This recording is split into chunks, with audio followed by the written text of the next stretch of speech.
Բարև ձեզ հարգելի դիտողներ, YouTube-յանի Մալիքի եթերում զրուցելու եմ արցախցի քաղաքական գործիչ Արթուր Օսիպյանի հետ ցանկության դեպքում կարող եք բաժանորդագրվել YouTube-յանի Մալիքին։ Բարև ձեզ, պարոն Օսիպյան։ Բարև ձեզ, պարոն Կիրակոսյան։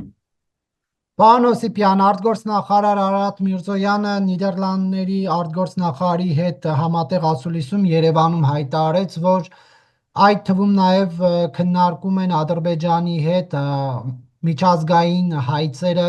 փոխադարձաբար հետ կանչելու տարբերակը, սա դուք ինչպես եք գնահատում,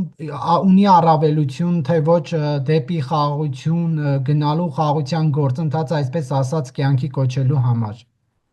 Առավելություն չունի ոչ թե միայն ես եմ այդպես մտածում, այլ նաև փորձագետներն են այդպես մտածում։ Մենք մի քանի ամիս առաջ պարոն Կիրակոսյանը այդ դրա մասին խոսացել է եւ ասել, որ միջազգային հարթակներում եւ դատարաններում գործի քննությունը միայն ու միայն նպաստում է խաղաղությանը, այլ ոչ թե ընդհակառակը, քանի որ այլ դեպքերում իմաստ չունի խոսել, ասենք միջազգային օրենքի եւ միջազգային դատարանների մասին, եթե նրանք պատերազմ չեն արգելում, այլ ընդհակառակը պատճառ են ստանում։ Բայց դա մի կողմ հարցի եւ կաստեղ ես նաև Ադրբեջանի լրատվականներին եմ հետևում, որոնք որտեղ որ պարզ բաց ասում են, որ եթե նույնիսկ երկկողմանի այդ հայցերը հետ կանչեն եւ պարտավորվեն պետությունները, որ էլ չեն դիմելու միջազգային դատարաններ իրար դեմ հայցեր չեն ներկայացնելու միջազգային դատարաններում, դա ոչ մի ձև չի արգելափակում Ադրբեջանի հասարակական կազմակերպություններին կամ իրանց հոգևորականներին, որպեսզի որ դիմեն միջազգային դատարաններ եւ փոխհատուցումներ պահանջեն, ասեն, բա էկոլոգիայի հարցը, ոսկի են հանել, չգիտեմ, մսկիթներն են, ասենք, բանարել, հա, ավիրել եւ այսպիսի եւ եթե Հայաստանը դրա հետ մեկտեղ փակում է Մինսկի խումբը, փաստորեն եթե փակում է Մինսկի խումբը եւ սրանով փակում ըստ ստեղի Հայաստանի իշխանությունների կարծիքով, իրանց դիրքորոշումով փակում Արցախի հարցը եւ իրավունքները ճանաչում Արցախի նկատմամբ իրավունքները փոխանցում Ադրբեջանին, ապա եթե Ադրբեջանի ՀԿ-ները եւ այլ ոչ պետական կազմակերպություններ դիմեն միջազգային դատարան, մեղադրեն Հայաստանին օկուպացիայի մեջ եւ պահանջեն փոխհատուցումներ, մենք շատ ծանր դիրքում ենք հայտնվելու, որովհետեւ այդ դեպքում մեզ ոչ մի հիմք չի լինելու, որպեսզի դա մերժենք։ Հակառակ դեպքում, եթե այդ հարցը փակ չի, մենք ընդհակառակը բավականին հիմքեր ունենք մեղադրել Ադրբեջանին 92 թվին անօրեն պատերազմ սանձազերծելու մեջ Արցախի խաղաղ բնակչության դեմ։ Եվ սրա վրա հիմքերը այս վեճը շարունակելու, նույնիսկ այս պարտությունից հետո մեր խոսալու տեղն է, ագին անգամ մենք սրան անդրադարձել ենք, նարեկ, որ մեր խոսալու տեղը ընդհակառակը շատացել է։ Եթե միջև պատերազմը, միջև 20 թվի պատերազմը մեղադրում էին 7 շրջանի վերադարձի եւ այլն այսպիսի հարցերում, եւ Հայաստանի մեկնաբանությունը եւ մերժումը նրանում էր, որ այդ զիջելով այդ տարածքները ցեղասպանության առջև էին կանգնելու եւ այս հարցում միջազգային հանրությունը մեզ չօգնեց, այս մեր պատճառը չընդունեց, բայց պատմությունը ցույց տվավ, որ Հայաստանի կողմից պատճառաբանումները սաղ ճիշտ են եւ մենք հիմա պետքա դիմենք հենց ԵԱՀԿ Մինսկի խմբին եւ միջազգային հանրությանը, որպեսզի հարցին արդար լուծում տան։ Եվ այսպիսով, եթե մենք խոսում ենք Ադրբեջանի կողմից անօրեն պատերազմի, մեղադրում ենք անօրեն պատերազմի մեջ, արդեն ինքնըստինքյան մնացած հարցերը այդ 7 շրջանի չտալը եւ այլն, դա բոլորը եւ արցախցիների իրավունքը, ասենք, նույն այդ ոսկուհանքը շահագործեն եւ այլն, ամեն ինչ նոմա իր պատասխանն է ունենում եւ տրամաբանական է եւ մենք սա հիմնավոր պատասխաններ են, որ մենք կարող ենք ներկայացնել թե միջազգային դատարաններ, թե այլ միջազգային ինստիտուտների, բայց այդ հայցերը հետ վերցնելու դեպքում հարց է լավ, ինչ ենք անելու մենք, եթե Ադրբեջանի Հանրապետությունը կառավարությունը չի իրանց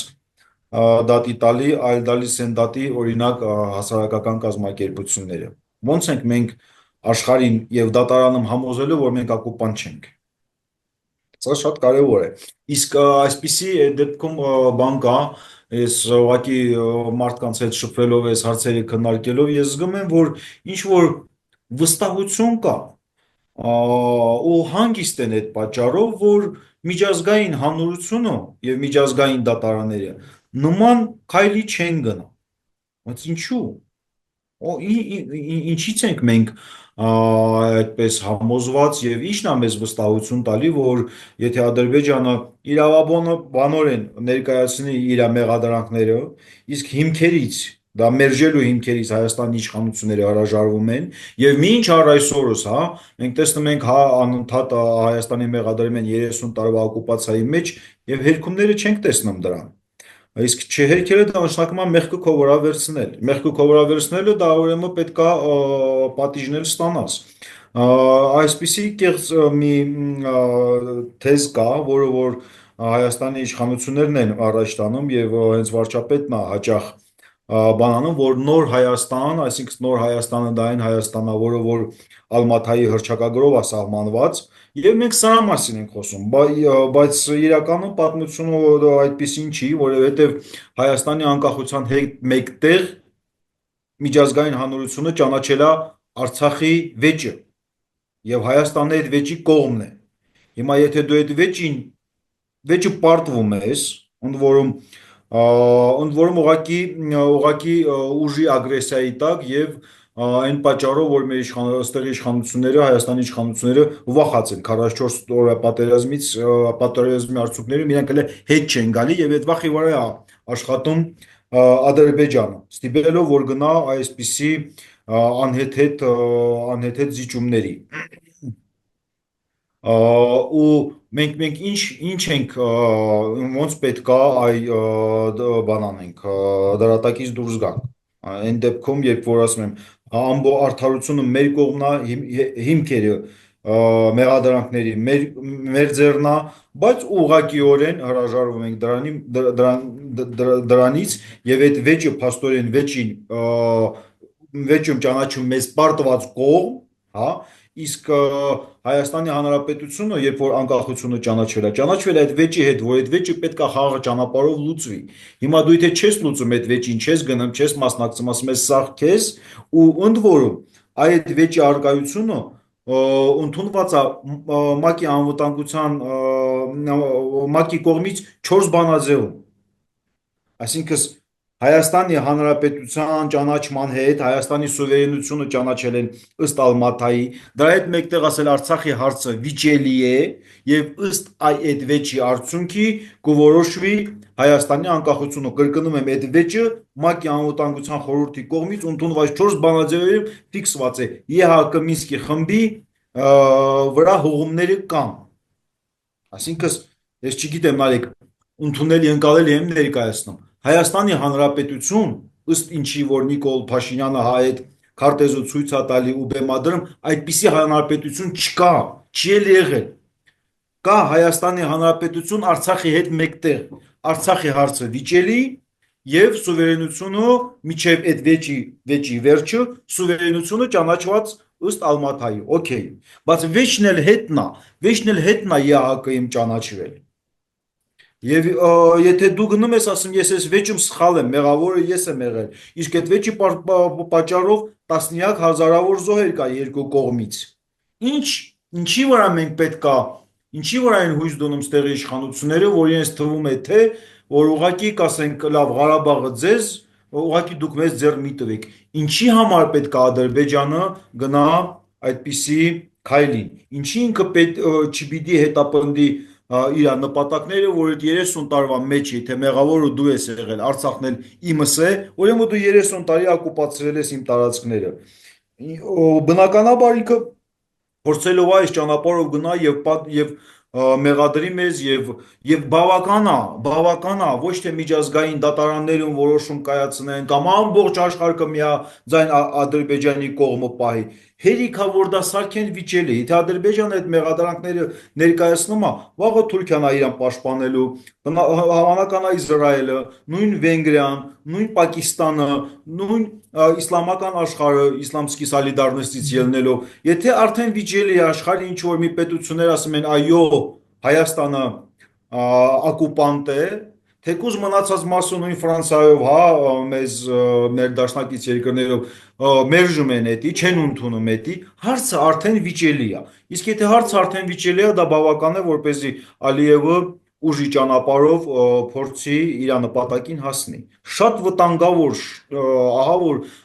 վտանգների առջև է կանգնում Հայաստանը այդ հայցերը հետ կանչելով եւ սա ոչ միայն իմ կարծիքն է, այլ գնում եմ նաեւ մասնագետների, իրավաբանների, միջազգային իրավունքի մասնագետների, սա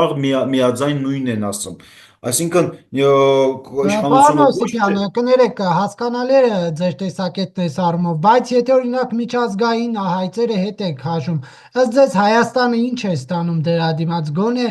պաշտոնապես հաստատված 23 գերիներին վերադարձնելու շանս ունենում ենք, գոնե խաղաղության պայմանագիր թղթի վրա կարողանում ենք ստորագրել, թե ոչ։ Խաղաղության իմ կարծիքով գերիների հարցը շատ բարդ է։ Գերիների հարցը շատ բարդ է ինչ առումով, որ սա առանձին խոսելու թեմա է։ Հեշտ չեն տալու։ Այդ գերիներին հեշտ չեն տալու, բան քաղաքական Արցախի քաղաքական վերնախավին, ռազմաքաղաքական վերնախավի մասին զրույցը գնում, ինչու, որովհետև փաստորեն Ադրբեջանը մեղադրեց 88 թվի շարժման մասով եւ ասեց դա ֆաշիստական շարժում է, որ դա տերորիզմ է եւ այլն, իսկ մեղադրյալները ասեցին ոչ, սա ինքնորոշման համար էր, այդ մեր շարժումը։ Հիմա եթե Ալիևը իրանց բաց է թողում, փաստորեն դառնում է, որ Ալիևը ինքը իր դատարանը էլ չի կարողացել որոշում կայացնի, որ դա եղել է բան ահաբեկչական շարժում։ Այսինքն ինքը ընդունում է, որ դա եղել է հենց ինքնորոշման համար պայքար, որը որ անհնարին է, որ իրանք գնան այդ քայլին։ Այսինքն իրանք ամեն կերպ անելու են այնպես, որպեսզի որ ռազմաքաղաքական վերնախավը իշխանությունը Արցախի նախկին չվերադառնա։ Մեր խնդիրն է անել ճիշտ հակառակը։ Եթե մենք կարում ենք, անկախ նրանից թե ոնց ենք վերաբերում այդ վերնախավին, այստեղ խնդիրը իրանք չեն։ Այստեղ խնդիրը հենց քաղաքական պայքարն է, որը որ ընթանում է Բաքվում այդ դատարանի դատի միջոցով։ Եթե մենք կարում ենք մոբիլիզացնել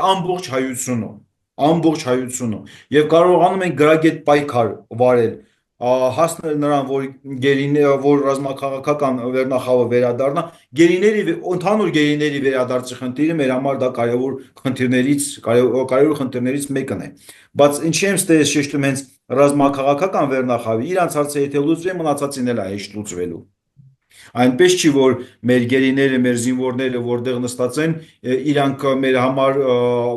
քիչ պակաս կարևորություն են ներկայացնում, քան ռազմաքաղաքական վերնախավը, ոչ, բայց քաղաքական պայքարը սկսել է իդեմս այդ ռազմաքաղաքական վերնախավի ու առանձնահատուկ նշենք հենց Ռուբեն Վարդանյանի պայքարի միջոցով։ Եվ եթե մենք կարողանում ենք Հայաստանի Հանրապետություն ամբողջ հայ ազգը կարողանում այնպես անել, որպեսզի որ այդ գերիները բոլորը վերադառնան եւ իրանց հետ մեկտեղ հենց ռազմաքաղաքական վերնախավը վերադառնա, սա դառնում է լուրջ հաղթանակ այս պատերազմից հետո եւ հնարավոր է դա այն հաղթանակն է, որը որ հնարավորություն է ստեղծելու Արցախը հետ բերելու միգուցե ոչ ռազմական ճանապարհով։ Եթե մենք կարողանանք սրան հասնել։ Սա շատ լուրջ է այստեղ, բայց այստեղ էլ կա իր խնդիրներն ու խնդիրները, թե ինչու չեն ժողովուրդը համախմբվում այս հարցի շուրջ, բայց իմ կարծիքով ես համոզված եմ, որ ճիշտը նա է, որ համախմբվեն, որպեսզի որ սա կլինի Ալիևի համար խոշոր պարտություն եւ պարզ չի թե սրանից հետո ինչ կլինի իր իշխանության հետ եւ ինչ կլինի ինչ է սպասվում Ադրբեջանի։ Հիմա Արցախի խորհրդարանը դիմել է միջազգային հանրությանը քննարկել արցախցիների վերադարձը, սա ինչ կանով է իրատեսական։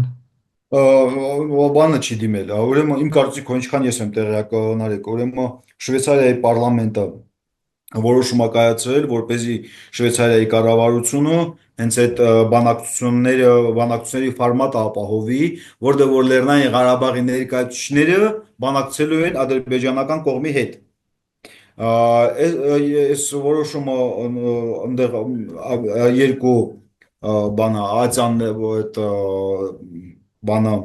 իրանց ազգային ժողովի երկու պալատներ ընդունել են եւ դեր առաջի պալատը ընդունած ժամանակ մենք ենք նաև մենք ենք հենց դիմել ազգային ժողովին, որ պետք է արձագանք լինի։ Հիմա փաստորեն Շվեյցարիայի պես պետությունը հրավիրում է բանակցությունների, բնականաբար ադրբեջանական կողմը ձեն չի հանելու, որովհետև իր համար իրան ձեռնտու չի, որ Արցախի հարցը քննարկվի ինչ ֆորմատով ուզում ալնի, մեկը իրան ձեռնտու չի։ Բնականաբար իրանք լուր-մուր նստելու են ու ստեղ եթե Արցախի կողմն էլ չի իր պատրաստակամությունը հայտնում այդ բանակցություններին ներկայանալ, Ադրբեջանը դառնում է շահած։ Փաստորեն Շվեյցարիան առաջարկություն անում, հայտարարություն անում, ոչ Ադրբեջանի կողմից, ոչ Արցախի կողմից արձագանք չկա։ Այն դեպքում, որ մեր համար շատ կարևոր է հենց այդ բանակցություններին ներկա լինելը արդեն երրորդ պետության տարածքում, որ կարևոր հանգամանք է, ինքը արդեն դրական գործոն է Արցախի հարցի արդար լուծմանը։ Դուք ինչ եք կարծում, Ալիևի նոր պահանջները եւս կբավարարվեն, թե ոչ, որովհետև մենք Հիկմետ Հաջիևի շուրթերից լսեցինք, որ Հայաստանից պահանջում են այսպես կոչված ճակերտավոր ռազմական հանցագործների առանց անուններ տալու։ Դուք ինչ եք կարծում, որ շրջանակներն են ներառում թշնամու կողմից մատնանշած ռազմական հանցագործները, ճակերտավոր ասած ռազմական հանցագործները, եւ Հայաստան իշխանություններից ինչ սպասել այս առումով։ Ուրեմն հենց Սերժ Սարգսյան, Ռոբերտ Քոչարյան, Սերյան Օհանյան այդ երրորդը առաջին երրորդն են եւ հենց Սերժ Սարգսյանի կուսակցությունից է հայտարարվել, որ Ռոբերտ Քոչարյանը եւ Սերժ Սարգսյանին են պահանջում, որը բնական է, որ այդպես կպահանջեն, ասենքս ելնելով ճշնամու բաներից եմ ասում։ Ինչ եմ սպասում սրան, սա ինչ է նշանակում, որ հենց հետա որ խաղաղության պայմանագիր չի լինելու խաղաղության պայմանագիր չի լինելու ու սա հենց այն պայմաններն են, որ իրանք բան են անելու, առաջ են տալու, որպեսզի անհնարին լինի այդ պայմանները կատարել։ Հիմա տեսնում են ինչ անհեթեթ պայմաններ դնում են, այստեղ բանը կառավարությունը համաձայնվում է։ Բայց իրանց պետք է այն պայմանները դնեն, որպեսզի որ կառավարությունը չկարողանա համաձայնվի։ Նույնիսկ եթե դրան էլ համաձայնվի, մի այլ բան են հորինելու ու որովհետև նպատակը պարզ է իրանց համար։ Իրանք որ իրար մեջ քննարկումներ ա գնում, իրանք իրաց մեղքն են ընդունում եւ շատ են դրան անդրադառնում, որ Արցախին վախտին տվել ենք բան, ինքնավարություն, հիմա այ 70 տարուց հետո գխրներից ինչ է եկել։ Հիմա իրանք եթե այսքանը արել են Հայաստանի նկատմամբ, եթե գործը տեղ չհասցնեն, իրանք էլ են չէ իրանց հերթի մտածում, հիմա 10 տարի, 20 տարի, 30 տարի մի այլ աշխարհակաղակական դասավորվածություն կլինի եւ հայերը սա չեն մոռանալու։ Դրա համար ինչա պետք է արած, դրա համար պետք է որ հայեր տարածաշրջանում չլինեն, Հայաստան չլինի։ Իրանց նպատակն է գործը միջև վերջ հասցնել, որովհետև շատ լավ են պատկերացնում, որ միայն այդ դեպքում են իրանք երաշխավորված, որ երկարաժամկետ բանում Հայաստանը իր մուրը եւ իր վրեժի խնդիրը չի լուծելու։ Այսքանն է եւ սա հենց 30 տարվա բանակցություններն են դրա մասին խոսում, որ ոչ մի խաղաղության պայմանագիր էլ չի լինելու։ Բայց սա ուղղակի Հայաստանի իշխանությունը կանտեսի այս հայտարարությունը կանցնի, թե գոնե որևէ արձագանք կլինի։ Հայաստանի իշխանությունների արձագանքի մասին դժվար է խոսել, թե ինչ արձագանք կտան կամ չեն տա, բացեն որ Ադրբեջանը շարունակելու է պնդել այդ իր պահանջի վրա, ասեց եթե ուզում եք խաղաղություն, ապացուցեք, որ դա է ձեր ցանկությունը, ապացուցման գիննել ձեր բանի ուրեմն նախնի ղեկավարներին հանձնել Ադրբեջանի գաղութներ։ Սա արդեն այն պայմանն է, որ դժվար կլինի Նիկոլ Փաշինյանին համաձայնվել ու ավելի դժվար կլինի դա իրագործել, բայց մյուս կողմից էլ քանի որ Ալիևն էլ իր քայլերն է անելու, այստեղ պետք է տեսնենք իրանք համատեղ Նիկոլ Փաշինյան եւ Ալիև ինչ խաղ են խաղում, որպեսզի որ այդ հարցը ինչ որ մի ձև կամ լուծվի կամ չլուծվի դժվար է բարդ է որովհետև այդպիսի պահանջ դա նշանակում է Հայաստանի կապիտուլյացիա այսինքն իրանք են խառնվում ստեղ մեր ներքին գործերին ու այդ դա հա որ ասում ենք խաղաղություն ոնց կարող լինի խաղաղություն իրանք իրանց դատարանով կամ խաղաղության պայմանագրի մասին ենք երազում։ Այն դեպքում, երբ որ ինքը դատական որոշում է, դատարանի որոշում է կայացնում, որ Հայաստանը ագրեսոր ֆաշիստ տերորիստ պետություն է, ոնց կարող է ինքը իր դատարանով այսպիսի որոշում կայացնի, բայց դրա հետ մեկտեղ գա Հայաստանի հետ ինչ որ թուղթ ստորագրի։ Դա անհնարին է, դա անտրամաբանական է։ Եթե դա գնում է միջև վերջ եւ գնում է Ադրբեջանի ուզածով, ուրեմն խաղաղության պայմանագիրը թեկուզ ինչ որ մի հատ Հավայի թղթի տակ էլի չեն ստորագրելու։ Էլի չեն ստորագրելու, միջև Հայաստանը չստորագրի կապիտուլյացիա։ Իրանց ուրիշ ոչ մի ստորագրություն չի հետաքրքրում, որտեվ ասում եմ, ինքը մեկենա որ Ադրբեջանի ղեկավարը ուղակի հռետորաբանության մակարդակով ասպառնալիքներ ներկայացնում կամ մեղադրանքներ հնչեցնում, մեկենա դատական որոշում են կայացնում, այսինքն այն, որ Հայաստանը ագրեսոր պետություն է եւ Ադրբեջանի նպատակն է Հայաստանը վերացնել, դա իրանց դառնում է պետական ռազմավարությունը եւ իրանք այս դատական process-ը եւ այդ դատի որոշումը կայացնելով հենց այդ ռազմավարության որոշումն են կայացնում, որ պետք է Հայաստանին վերացնել։ Պարոն Օսիպյան, միջազգային հանրության արձագանքը դուք ինչպես եք գնահատում, մասնավորապես գերիների հետ կապված, օրինակ պետք է լինի Ալիևի նկատմամբ կոշտ գործիքակազմի կիրառում, թե ոչ թե հիմա աշխարհը այնքան է խառնված այլ խնդիրներով, որ չեն էլ ցանկության դեպքում էլ չեն կարող անդրադառնալ այս տարածաշրջանում կատարվողին։ Հենց այս տարածաշրջանում կատարողին են անդրադառնում եւ մենք մեր արդար պահանջները, թեկուզ իրանք անկախնայից որ արդար է, մենք պետքա պատկերացնենք, թե ինչ ռակուրսի տակ եւ ինչ ձև ենք ներկայացնում, որպեսզի հաշվի առնելով տարածաշրջանային զարգացումները, որոշումները ու բաները լինի ի նպաստ Հայաստանին։ Հիմա նայեք, Ամերիկան փորձում է Իրանի շուրջ կոալիցիա ձևավորել, որպեսզի որ ճնշի Իրանին թեկուզ ռազմական գործողություն, նաև այսպես ասենք ռազմական գործողություններով։ Եվ այս առումով Ադրբեջանը հետաքրքիր է դառնում Ամերիկա-Իսրայելի համար, հա։ Ադրբեջանը ինքը իր հերթին շատ լավ պատկերացնում է, որ այդ պատերազմ մտնելը թե Իրանի հետ ինչ կանեն, բայց դե Ադրբեջանը փոքր երկիր է Իրանի համեմատ եւ նա կվերանա։ Եւ ամեն կերպ այս պայդուրությամբ դեռ փորձում է չմտնել այդ պատերազմի մեջ։ Բայց այդ դեպքում արդեն արևմուտքը հիշելով է Ալիևի հանցագործությունները, որպեսզի ստիպի։ Հիմա մեր խնդիրը ինչու՞մն է, կամ թող ելնելով այդ հանցագործություն մեզ որպես պատճառ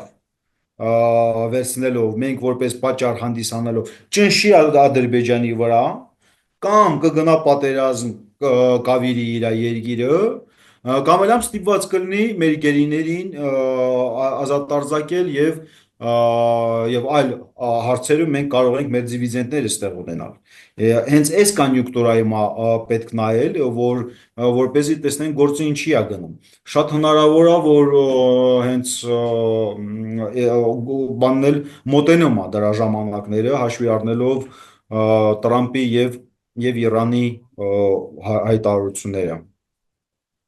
Ядерной сделки մասին է զրույցը գնում, բայց դե ядерный հիմա եթե Իրանը չհամաձայնվի, պետք է Իրանի հետ ինչ որ մի բան անեն։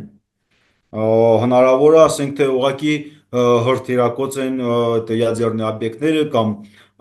նավթամուղները եւ այլն, ինչ կանեն չգիտենք, բայց մենք օրինակ բաներ կա, որ քանի որ մենք փոքր պետություն ենք, մենք չենք կարող ազդել, բայց մենք մեզնից կախվածը պետք է անենք,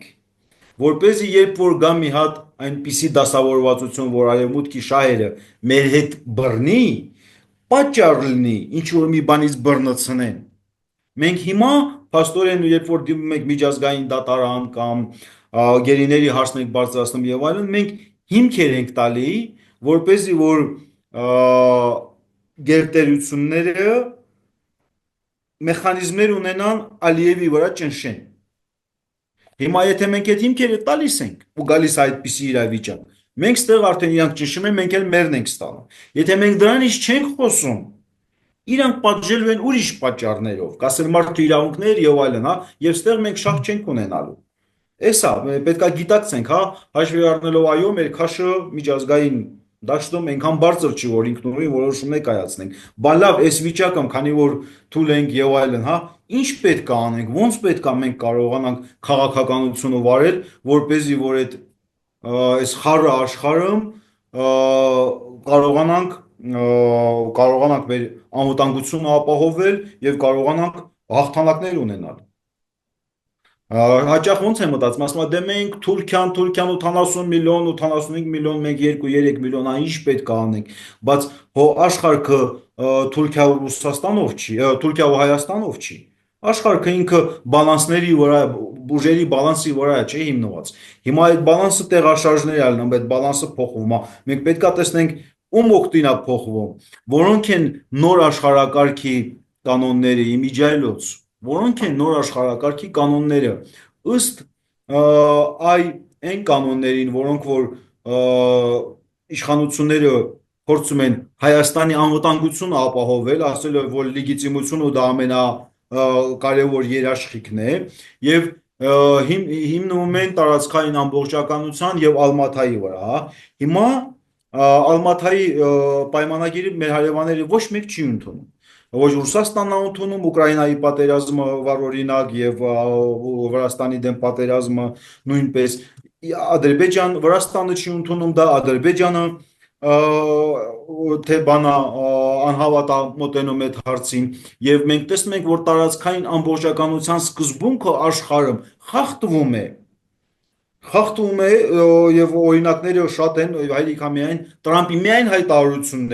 միայն հայտարարությունները Կանադանից, Գրենլանդիանից եւ այլ սա արդեն հերիքա որ ասենք որ այդ սուրբ կանոնը չի աշխատում որպես սուրբ կանոն արդեն դառել է պայմանական եւ ասում է Ռուսաստանի Ուկրաինայի տարածքները պետք է մնան Ռուսաստանի տիրապետության տակ ասինքն տարածքային ամբողջականության այդ կանոնը միջազգային իրավունքը չի աշխատում նաեւ այդ ուժն է կորցնում նաև Ալմաթայի հռչակագիրը, հա լավ, բա ինչի հիման վրա ենք մենք մեր լեգիտիմությունը ապահովում։ Մենք պետք է հասկանանք, թե ինչի է գնում նոր աշխարհը եւ ինչպիսին ալնելու այդ աշխարհակարգը։ Ինչ է խոսում Տրամպը։ Ասում է 2 միլիոն պալեստինցիներին Գազայից հանեք, հա։ Հենց նենց տեղն ասում, ինչ որ մի պատասխան դրան տալիս է, չէ։ Ու նայեք ինչ ասում։ Здравый смысл, ողջամտությունը, հա։ Դա միջազգային հարաբերություններում այդպիսի կատեգորիա չկար։ Դա նորամուտ գործում որպես միջազգային իրավունքի եւ միջազգային կարգի ավելի ճիշտ, միջազգային կարգի սյուն, հա, էլեմենտ ողջամտությունը։ Եվ ինչ ասում։ Օրինակ, հա ոնց են հիմնավորում, որ ասում են պալեստինցիները պետքա լքեն Գազան։ Ասում ովքեր են այդ պալեստինցիները։ Ընդհանրապես ինչով են զբաղված։ Ոչ մի ինչ որ արժեքներ են ստեղծում, աշխարհին, մարդկությանը օգուտ, որևիցե բան չենք տեսնում իրանցից, բացի նրանից, որ մտել են այդ գետնի տակերը, զինվել կալաշնիկներով եւ հրեա են սպանում։ Ուրիշ ինչ են տալի իրանք աշխարհի։ Ոչինչ, ուրեմն իմաստ չունեն։ Ուրեմն ու այդ գաղափարներով, Համասի գաղափարները, որ իրանց կյանքի նպատակը դա հրեաների դեմ ճշնամիներն ասում ում են պետք այդպիսի մարդիկ թողեք այդ ժողովուրդը տեղից դուրս գան գնան գոնե մեծ քաղաքներում Կայրում չգիտեմ դեռ բանում Ամանում եւ այլն այլ շրջապատում այլ բանում մեծանան տրամաբանությունը այդ Նարեկ ջան այդ թվում է թե անհեթեթությանը իրանք տրամասման ողջամտությունը սա է Ուկրաինայի վերաբերյալ ասում եք տարածքային ամբողջականությունը պետքա վերականգնեք, հա,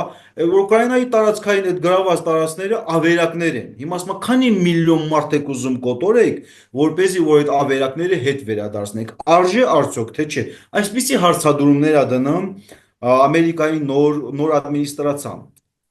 Տրամպի գլխավորությամբ եւ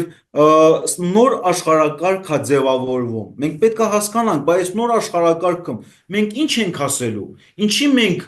պետք է որպես պետություն շարունակենք մեր գոյությունը, ո՞րն է, ո՞նց ենք հիմնավորելու, ո՞րն է մեր դերը այս աշխարհում։ Նիկոլ Փաշինյանը ըստ իրանց Նիկոլ Փաշինյանի վարած քաղաքականությանը, որ գիտեք ինչա, բերեք մեզ ձեր մի տվեք, էլի։ Մենք խաղաղ մեր համար կապրենք, ոչ մեկին ոչ մի բան չենք ասի, դուք էլ մեզ ձեր մի տվեք։ Այսինքն աշխարհին ասում ես, որ ես անիմաստ խաղացող եմ ձեր համար։ Իմ համար պետք է մեզ միտեղ վեր ընկնեմ, ինձ ձեր չտակ, ես էլ ձեզ ձեր չտամ։ Ոչ էլ պահանջներ ներկայացնեմ, ոչ էլ դուք ինձ պահանջներ ներկայացնեք։ Այսպիսի միջազգային հարաբերություններից եւ միջազգային կարգից դուրս, եթե ինչ որ թեզեր են առաջ տանում կամ ծրագիր են ներկայացնում, այն ոնց որ խաղաղության խաչմերուկն է, հա, տարածաշրջանի բոլոր հակասությունները վերցրել են մի ծրագրի մեջ դրել, ասում են, էս է մեր տեսլականը։ Շատ վտանգավոր է այս պահերին նման պետությունների համար, որովհետև կարող է վերանան, ուղղակի չլինեն։ Համաշխարհային պատերազմների ժամանակ պետությունները երկայսրություններ են վերանում իրանց գոյությունը դադարեցնում։ Ամեն ինչ կարող լինի, ամեն ինչ շատ վտանգավոր է, շատ լուրջ է։ Սիրիայի այս վերջ օրինակներն էլ նույն ձև։ Բայց ինչքանով է պատրաստ ԿՊ-ն դրան, ես մեծ կասկածանքներ ունեմ։ Եվ մեկ այլ հարցի անդրադառնանք։ Հիմա Հայաստանում ներքաղաքական կյանքը բավականին լարված է, Քոչարյան, Սերժ Սարգսյան հակամարտություն կա։ Սա ինչքանով է խանգարում հասարակությանը կենտրոնանալ երկրի առջև ծառացած իրական խնդիրների վրա։ Իրականում իրանց այդ հակամարտությունը հասարակության մեջ ասեք թե ինչ որ ինտրիգա է ավելացնում չէի ասի, բայց ինչն է որ ազդում հասարակության լարվածության եւ ապակողմնորոշվածության վրա, նայեք, էլի որ բան խորքային հիմնական պատճառը վերցնենք, դա կոռուպցիայի դեմ պայքարի բացակայությունն է կամ ավելի կոնկրետ իշխանության եւ կոռուպցիայի իշխանությանը կոռուպցիայի հետ համագործակցելու պատճառն է։ Ինչու՞։ Այդ թալանչիների թալանածը որ հետ չեն բերել, իրանք հնարավորություն են ստացել տասնյակ, միգուցե ավել, տասնյակներով լրատվամիջոցներ բացեն, հարյուրավոր, հազարավոր ֆեյքեր պահեն։ Եվ այդ ինֆորմացիոն դաշտում, որ իրանք ազդեցությունը չեն կորցրել, քանի որ միլիարդներ ունեն, դա էլ հենց այդ է պատճառը, որ ապակողմնորոշվածության մեջ է մտնում հասարակությունը։ Իսկ ստեր բանը իշխանությունն էլ փոխարենը կոռուպցիայի հարցը, սա խորքում ընկած հարց է։ Գիտես այդ անբավարարվածությունը ինչումն է։ Փաստորեն 18 թվին ամբողջ ազգը, հայությունը գործող իշխանությանը մեջ կանգնեց այն խոստումի տակ, որ եկել է ու վերացնելու է կոռուպցիան, բայց չի արել, խաբել է ժողովրդին, համագործակցության հետ գնացել կոռուպցիայի մեջ, կոռուպցիայի հետ։ Եվ սա արդեն, որ այդ հիմնական խնդիրը որ չի լուծվել, այն մնացածը արդեն դրա հետևանքներն են, որի հետ մենք առնչվում ենք, ուզած թե չուզած։ Իսկ բանի իշխանության այս նոր ինչ որ բաներ ենք, մեխանիզմներ ենք ներդրել, ինչ որ տարածքներ ենք հետ բերում, եթե միայն 4 տարվա մեջ հաշվենք ինչքան է փոխանցվել կլանին, այն փաստերը, որ մենք ունենք, մաքուր փաստերը, որ ունենք, ամբողջ տվերի տեղյակ չենք, եւ ինչքան է հետ բերվել, հա, թալանչի կլանից, թվերը ցույց են տալի, որ 10 անգամ շատ Նիկոլ Փաշինյանը իր օրոք այդ թալանչիներին, այդ կլանին ավելի շատ փող է հատկացրել, քան հետ վերադարձրել։ Եվ սա փաստերն են, 4 թվերի սրա մասին են խոսում։ Այդ ինչի մայ մնացածն է, սա սրա հետևանքն է։ Մնացածն է, սա սրա հետևանքն է։ Սա ինչ ազդեցություն կունենա կամ արդյոք սա արվում է, որ հանկարծ Նիկոլ Փաշինյանի իշխանությանը բան չպատահի։ Նիկոլ Փաշինյանի ուրեմն վարկանիշը 10%-ից իջել է։ Որպեսզի որ իշխանությունը կարողանա մնալ իշխանության, իրան առնվազն 20-25% վարկանիշը անհրաժեշտ, որպեսզի որ մնացած ինքը կարողանա ուժով լուծի։ Հիմա ԿՊ-ի նույնիսկ էդ էլ չունի, դրա կեսն էլ չունի։ Բայց ինչպես է մնում իշխանության։ Միայն ընդդիմություն կոչվածի հակավարկանիշի վրա դեղի ատելությունը այնքան շատ է, որ ապահովում է Նիկոլի իշխանությունը թեկուզ 9% վարկանիշով։ Եվ սա հենց այն է, ինչի վրա որ աշխատելու է, գործելու է Նիկոլ Փաշինյանը։ Մենք տեսնում ենք այ Լենինականում Գյումրիի ընտրություններ են, էլի դուրս ա եկել նախկինների թալանից ա խոսում։ 7 տարի է իշխանության։ Իրանք 7 տարի է իշխանության, բայց հələ դեռ մնացել են ընդդիմություն։ Իրանք գիտեն, թե իրանք գործը հարցեր բարձրացնելն է։ 7 տարվա մեջ այդ իսաղ պետքա վերացված լինի։ Լավ, հասկացանք, հա սկզբից ասեցին, դե դա պետքա օրենքով անենք, ինստիտուտները, մեխանիզմները, դե 7 տարի է։ Դուրս է գալի մատնացույց է քանում Սերժ Սարգսյան Ռոբերտ Քոչարյանի թալանացի, միջերս Ռոբերտ Քոչարյանը մատնացույց է անում ձեր թալանացի վրա։ Իր հարցազրույցում ասեց, չէ, ինչ որ անի ու ընկերություն ա տոլի որներ, ասեց Անի 50-60 միլիոն դոլարի բան կա։ Հիմա ու գործը բերել են հասցրել աբսուրդի, հա իշխանություն ընդդիմություն իր թալանածների վրա են մատնացույց անում եւ հարցը ոչ մեկ չի լուծում։ Սա է աբսուրդը։ շնորհակալություն, պարոն Օսիպյան, հարցազրույցի համար։ Ձեզ էլ շնորհակալություն հրավերի համար։